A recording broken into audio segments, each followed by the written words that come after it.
Welcome to the podcast about investing in startups, where existing investors can learn how to get the best deal possible. And those that have never before invested in startups can learn the keys to success from the venture experts. Your host is Nick Moran, and this is The Full Ratchet. Welcome back to The Full Ratchet. On today's Investor Stories segment, the experts weigh in on the characteristics, personality traits, and behaviors that they see in the most remarkable and successful entrepreneurs. Here's the special segment called Exceptional Founders. On today's special segment, we have Samil Shah of the Haystack Fund. Samil, have you had the pleasure of working with or investing in an exceptional founder? If so, can you talk about what made that entrepreneur so great and highlight the aspects that make founders exceptional? Yeah, I would say the CEO of Instacart, Apoorva Mehta. When I look back on the emails of when I asked to invest in the company, they're like embarrassing because I was asking him all these questions and I just started investing. So I think it was like my third investment. But having observed him before then and now, he's extremely technical. He's extremely data-driven. He's obsessive about company culture. He's very focused in terms of like having a plan and just executing on it. Like he just doesn't get distracted by other stuff.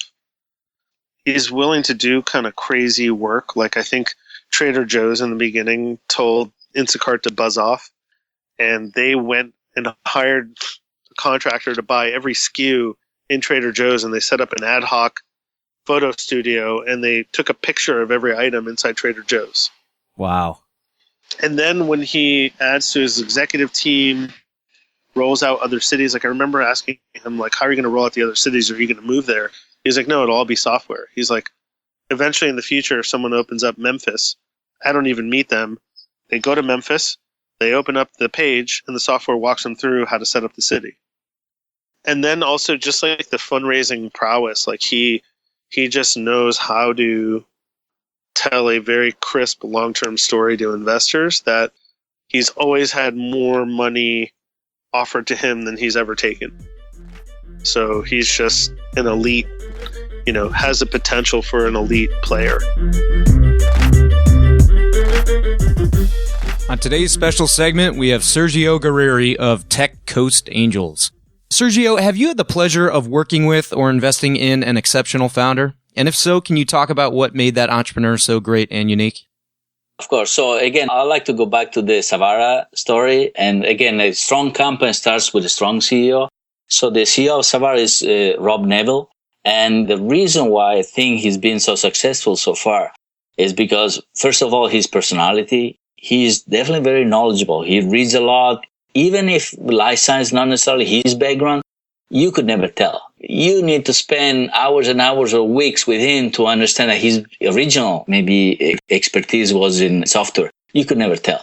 So he's very knowledgeable about the space. Very surprising for somebody coming from a different industry. But he's also very charismatic, but at the same time trustworthy. So charismatic sometimes comes with the mask, with appearance.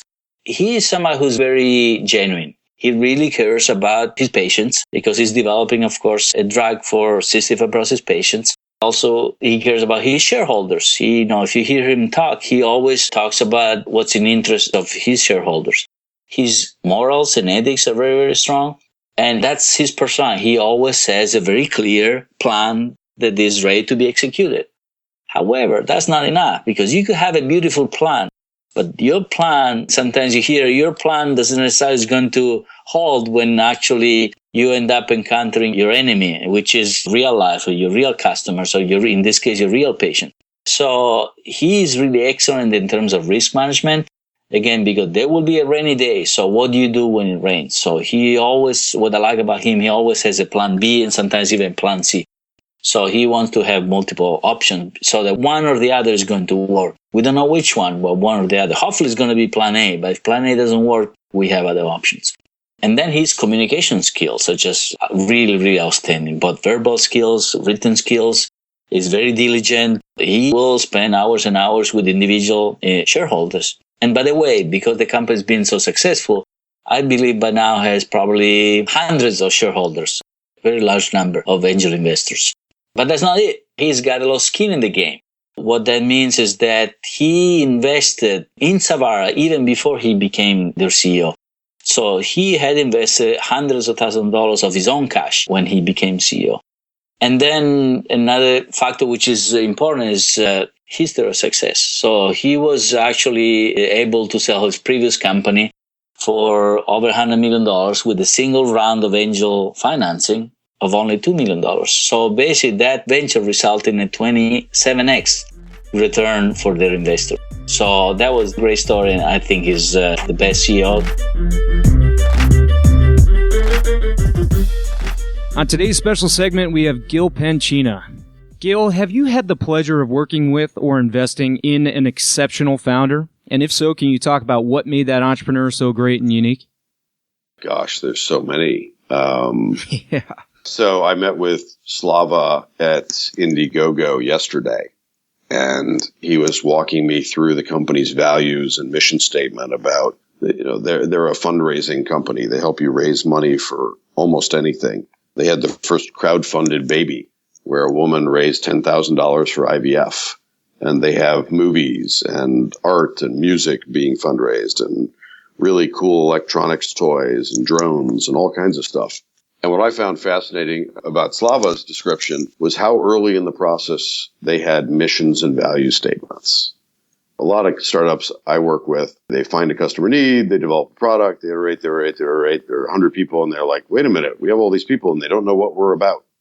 Whereas for Slava, I think the mission was sort of core to what Indiegogo was trying to do and has been embedded in the company for a really long time.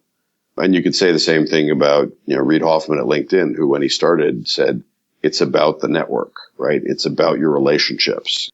People like Reid and I and others spend lots of time helping people and connecting people and trying to keep our social network, our business network, active.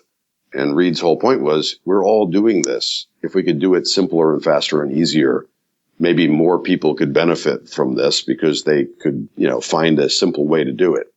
So, he had that mission early on of, what his idea of what he wanted to do. And I think that's very powerful. There are other entrepreneurs that are just more execution focused, and they're like, I will run over people. I will, I'm just going to keep doing and doing and doing. And my joke is we throw spaghetti against the wall and we just see what sticks. And then we throw more spaghetti. And all we do is, throw spaghetti. And so I love people like that too, because they have this drive and this grit and this inability to give up. And my favorite quote on that one was, actually I was at a conference talking on a panel with Craig Newmark from Craigslist. And some reporter asked him afterwards, Craig, how do you account for your amazing overnight success? And he looked at the reporter and he said, 5 years later, I'm an overnight success. Yeah. And when I talked about him with him afterwards, and I've since talked to another number of entrepreneurs like that, you can hear this consistent story of like, I worked for years in the desert. No one cared about what I did. My mom was embarrassed to tell people what I did. My friends thought I was lame. I got all this negative feedback from year after year after year. And then overnight, something happened and I was a genius. And I haven't changed. And what I do every day hasn't changed. And my company hasn't changed. What changed? And to some degree, just sitting here in this interview, I feel a little bit like that too. Right? I'm still doing all the same things I was doing last year and the year before, but last year I was doing it, 2013, I was doing it largely by myself, and today I'm doing it with 2,000 people. And what I'm doing hasn't changed. Yeah, it's kind of like when the startup becomes a success, then everyone gets it, and everyone all of a sudden is on board. But before, nobody believes it, and nobody even acknowledges. Yeah, it's worse than that, right? So during that time in the wilderness, in the desert, everyone tells you you're an idiot. Yep. I mean, like, what a dumb idea.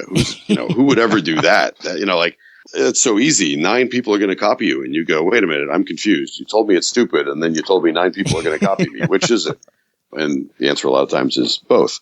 And it's literally an exercise in grit and determination and inability to give up in the face of very clear signals from the universe that what you're doing is a bad idea. And you just keep doing it because you believe.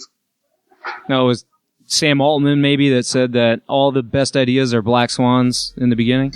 Yeah. Well, because, the obvious ideas are obvious. Lots of people go do them. That will wrap up this installment of Investor Stories. Head over to thefullratchet.net to leave a comment, sign up for the newsletter, or find resources discussed on any of the episodes. Until next time, remember to over-prepare, choose carefully, and invest confidently. Thanks for listening.